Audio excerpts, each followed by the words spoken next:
C'est-à-dire, rendre visite à vos parents, c'est une chose. Partager un repas, c'est autre chose. Partager un repas, c'est vraiment la chose la plus dangereuse. Le houmous au milieu de la table, avec tout le monde qui trempe son pain dedans, il faut oublier.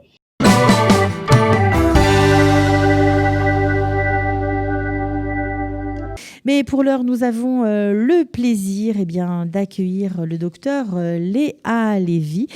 Donc, vous la connaissez bien parce que c'est une médecin, bien sûr, mais elle est aussi présidente de l'association Saphir, une association de soignants francophones. Et on est ravis de l'accueillir parce qu'on se pose des questions si oui ou non on va être confiné pour les fêtes et est-ce que ce confinement a vraiment une raison d'être. Bonjour, docteur Léa Lévy.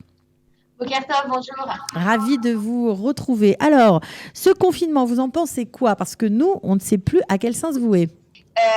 On ne sait pas si un confinement total comme ce qu'il y a eu auparavant est vraiment nécessaire et la plupart des études reviennent là-dessus. Évidemment, les mesures barrières sont essentielles et on est loin d'oublier que Purim a été une catastrophe pour la communauté juive partout dans le monde, moins en Israël qu'ailleurs, bien heureusement, puisque le Covid est arrivé un peu plus tard chez nous du fait de nos frontières. Mais c'est sûr que les festins de Purim ont été vraiment pourvoyeurs de beaucoup, comme des mariages aussi, de beaucoup de contamination. Donc effectivement, je ne pense pas qu'il y aura un confinement total avec une fermeture des villes pour les fêtes. Cependant, je pense qu'il va y avoir des mesures, il va y avoir des directives concernant les synagogues pour limiter le nombre de participants, il va y avoir aussi des recommandations, je pense, des grands rabbins en Israël concernant qui doit participer aux offices, qui ne doit pas participer aux offices. Maintenant, effectivement, on est au tout début du mois juif de Elul, donc on a encore quasiment un petit mois devant nous, et un mois en temps épidémiologique, c'est énorme. Ok, alors donc, même si c'est un confinement, parce qu'on parle d'un confinement simplement pour les fêtes, dans les villes peut-être même les plus touchées, est-ce que vous pensez que ça va empêcher la propagation de l'épidémie ? Ce qui est possible, c'est qu'ils empêchent les mouvements pour que les gens passent les fêtes chez eux et ne passent pas les fêtes chez leur famille. L'important pour ces fêtes, je pense que ça va être de se concentrer à passer les fêtes chez soi, à faire les fêtes, etc. Mais peut-être que ce n'est pas le moment des très grands banquets avec tous les cousins et la famille. Et je pense que, en fait, surtout le but des autorités, c'est d'éviter ces tablés. Voilà, je pense qu'il y a beaucoup de familles en Israël qui racontent qu'elles ont des tablés de 40 personnes pour les fêtes de Rosh Hashanah. Et je pense que c'est surtout ça à éviter. Je pense qu'il va falloir vivre son Rosh Hashanah autrement, sûrement par la lecture, par d'autres moyens, la prière, mais en tous les cas, l'étape de 40 personnes, c'est sûr que ce n'est pas le moment et que ce n'est pas l'année pour protéger surtout les plus âgés et les plus fragiles.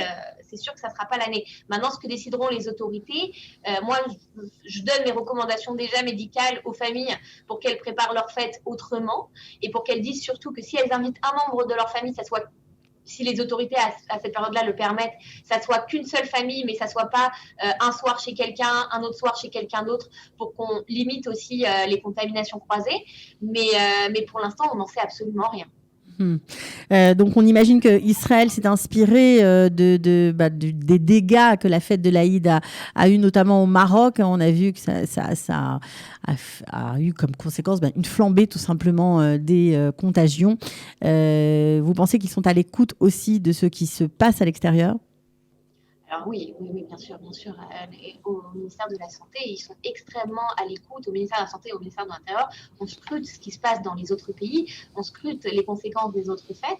Effectivement, l'expérience de l'Aïd dans beaucoup de pays musulmans avec le rebond après les fêtes. Et je vous dis, notre propre expérience des fêtes de Purim fait que oui, on voit ça. Là, on est vraiment, depuis un mois, autant la première fois, on a eu un vrai pic. Là, depuis un mois, on est sur un plateau. C'est-à-dire que le nombre de cas reste stable depuis à peu près un petit mois. On a atteint quand même plus de 100 000 cas en Israël. Donc, on panique un petit peu, mais c'est vrai que d'un coup, ça peut s'arrêter et il faudra quand même rester prudent pour les fêtes de début d'année et essayer de limiter les grands rassemblements familiaux parce que c'est ça. Et si je peux donner des conseils, c'est surtout sur les tablés, tout ce qui est partage de salades, etc., que tout le monde où tout le monde picore dedans. Ça, c'est le genre de choses qui sont les plus gros pourvoyeurs de maladies. C'est-à-dire que tout le monde touche le même pain, que tout le monde mange dans la même salade, dans le même plat. C'est exactement ça qu'il faut éviter et ça qui a créé des contaminations au cours des mariages, des fêtes religieuses et des événements comme ça. Donc ça, c'est important de le préciser parce que c'est vrai que lorsqu'on est, par exemple, avec des amis, on a l'impression que c'est la même famille, mais non, c'est pas la même famille. Les gens ont des vies différentes et c'est vrai qu'on a tendance par habitude de piquer dans les plats ou de partager la nourriture et ça, c'est encore une source de contamination importante. Alors, je voudrais revenir sur ce que vous nous avez expliqué, qu'on était sur un plateau. Alors, comment faire en gros ou comment être sûr que ça ne va pas repartir? Est-ce que c'est changer notre vie en fait qu'il faut se mettre dans la tête, qu'on va changer notre mode de fonctionnement, qu'on va vivre différemment pendant encore un long moment?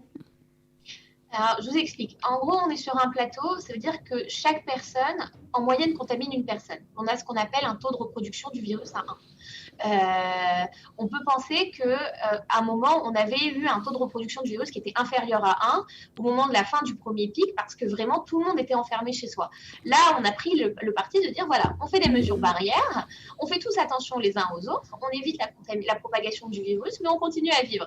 Et donc, on ne peut pas savoir si finalement ça va s'épuiser au bout d'un certain moment ou s'il va y avoir une replongée au moment où nous, on va lâcher la garde. J'ose penser que ça va s'arranger un de ces jours. Et puis, je pense que finalement, avec le signe de la réouverture de quelques frontières avec l'Italie, avec l'Angleterre, je pense que les autorités sanitaires sont dans la même pensée, mais on ne peut pas encore en être certain. Et de toute façon, on est tous des hommes dans une incertitude énorme parce qu'on est face à une situation qui est complètement nouvelle pour nous. Voilà, donc on ne sait absolument pas, on suppose, on fait des probabilités par rapport au modèle épidémiologique, etc. Mais voilà, faut dire que c'est un virus qui est tout à fait nouveau et qu'on est, on est vraiment dans l'expectative. Alors juste une question parce on va dire qu'on est à la veille de la rentrée. Beaucoup sont partis, certains sont partis à l'étranger, d'autres ont dû se mettre en bidoude pour X raisons. Et il y a beaucoup d'incertitudes quant à la reprise de la vie normale. Comme vous êtes médecin, j'en profite. Faut-il se faire tester avant de reprendre sa vie normale une fois qu'on a été en isolement? Comment faut-il agir pour être sûr de ne pas être contaminé? Parce que les tests ne sont pas donnés facilement aujourd'hui. Alors, c'est une très bonne question. Je la comprends. Je vous ai entendu parler de Omer Adam juste avant. Exactement. Et du doute, etc. Et également, moi, je le ressens tout à fait parce que j'ai quand même pas mal d'enfants scolarisés. Je vais probablement pas avoir j'ai ma petite qui rentre en Kita Aleph. Et c'est vrai que c'est une rentrée qui n'est pas comme les autres parce qu'on ne va pas avoir toute la cérémonie des parents qui accompagnent l'enfant avec le cartable. Et si ça se trouve, notre enfant, il sera en bidoude pile au moment de la rentrée et il ne pourra pas s'asseoir à côté de qui il veut. C'est beaucoup d'incertitudes. Et je suis sûre qu'il y a beaucoup de parents qui vous écoutent et qui sont dans la même incertitude que moi, médecin et maman. Alors voilà, moi, je pense qu'il faut rester sur les recommandations du ministère de la Santé. Déjà, quelqu'un qui a déjà eu le Covid ne peut pas se refaire tester. Maintenant, c'est bloqué. C'est-à-dire qu'à partir du moment où on a le Covid, on dit que les données statistiques, même si on est encore porteur du virus, à partir de 11 jours sans symptômes, en général, on est moins contagieux ou plus contagieux. Après, il y a des gens qui ont des tests qui sont négatifs et qui seraient éventuellement contagieux. Le problème, c'est que le test du Covid à l'heure actuelle, il n'y a pas de test de référence pour le... En fait, en épidémiologie, on parle d'un gold standard, un test de référence. Il n'y a pas de test de référence pour le comparer. Donc, on n'arrive pas à savoir combien il y a de faux négatifs, combien il y a de vrais positifs, puisqu'on n'a pas une référence pour le comparer. Ce n'est pas un test qui a été étudié en qualité de test. C'est un test qu'on sait qu'il est efficace, mais on ne sait pas à quel pourcentage précisément, parce qu'il est tout à fait nouveau. Donc voilà, moi je pense qu'il faut être très sérieux. C'est-à-dire qu'il faut remplir les questionnaires de santé, pas de manière systématique, mais avec beaucoup de sérieux. C'est-à-dire mesurer vraiment la température des enfants, vérifier qu'ils ne toussent pas et tout vérifier. On peut pas empêcher le pire de toute façon, mais il faut quand même que les enfants portent bien des masques, que nous parents on soit un exemple aussi et qu'on porte des masques et qu'on remplisse bien les questionnaires de santé, que les enfants voient qu'on est sérieux sérieux, qu'on mesure tous les jours leur température et qu'on s'en inquiète. Et ça donnera aussi des exemples aux parents des autres enfants, puisque les enfants diront oui, ma mère mesure ma température tous les jours.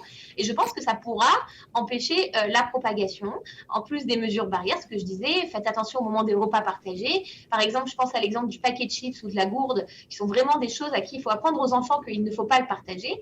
Et malheureusement, c'est possible qu'il y ait de nouveaux cas de Covid dans les classes de nos enfants et que nos enfants se retrouvent en bidoude, en confinement pour les fêtes. Et bah, ça sera comme ça. Il vaut mieux ça plutôt qu'ils arrêtent complètement l'école pendant 4 mois. Alors, juste pour revenir sur cette on va dire, situation un peu compliquée pour les gens qui ont eu le Covid et qui ont passé leur période d'isolement, qui ne peuvent pas se refaire tester et qui ont des parents, puisqu'on est à l'approche des fêtes, qui ont soit un cancer, soit des personnes qui sont soit des personnes à risque. Comment être sûr de pouvoir bien être avec eux pour les fêtes, par exemple, ne pas les laisser seuls sans pour cela les mettre en danger? Alors, je vais vous dire 2 choses. C'est-à-dire que même quelqu'un qui peut faire un test du Covid, il peut avoir un test négatif et puis être positif. On est toujours dans l'incertitude et il faut de toute façon se protéger jusqu'à preuve du contraire.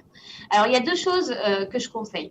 D'abord, ce que je dis toujours à mes patients, c'est-à-dire rendre visite à vos parents, c'est une chose. Partager un repas, c'est autre chose. Partager un repas, c'est vraiment la chose la plus dangereuse. C'est-à-dire qu'on peut essayer de faire en sorte que quand on mange, bah, finalement, notre proche ait un masque et puis qu'on décale les repas et que finalement, bah, c'est la tablée qui est le plus gros problème.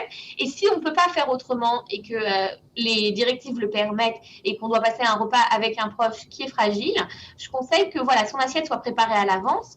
Le houmous au milieu de la table avec tout le monde qui trempe son pain dedans, il faut oublier. C'est-à-dire que c'est notre culture, mais ce n'est pas le moment. Voilà, c'est surtout ça. C'est-à-dire chacun son pain, chacun son assiette préparée. Voilà, vaut mieux faire des grands plats à la française et pas des petites salades dans lesquelles tout le monde picore. Ça, c'est vraiment la première chose à faire, même avec des couverts indépendants pour qu'il n'y ait pas de contact d'une assiette à l'autre. Et déjà, ça pourra protéger. Il ne faut pas non plus rentrer dans un mouvement de panique parce que voilà, les personnes âgées, à cause du Covid, sont très déprimées. Il ne faut pas les oublier. Et ils sont très déprimés. Et surtout, si je peux donner un conseil aux personnes âgées qui vous écoutent, c'est que même si je déconseille qu'elles aillent dans des endroits où il y a beaucoup de monde, il y a beaucoup de foule, un supermarché, etc., qu'elles commandent leurs courses sur Internet, qu'elles se fassent livrer leurs primeurs, etc. Mais par contre, qu'elles aillent marcher, que le soir, elles aillent faire un tour dans le parc où il n'y a pas beaucoup de monde, etc. Parce que c'est très important. Moi, je vois beaucoup de patients qui ont des problèmes de cœur, des problèmes de tension, qui ont arrêté de marcher pendant le Covid et qui ont des situations un petit peu plus difficiles à rattraper maintenant. Oh, ok, bon, en tout cas, merci pour vos conseils. En tout cas, on ne sait toujours pas s'il y aura confinement ou pas pour les fêtes. En tout cas, merci de vos éclaircissements. On aura compris que ça nous aidera forcément à passer encore une étape. On vous retrouvera probablement dans une prochaine émission.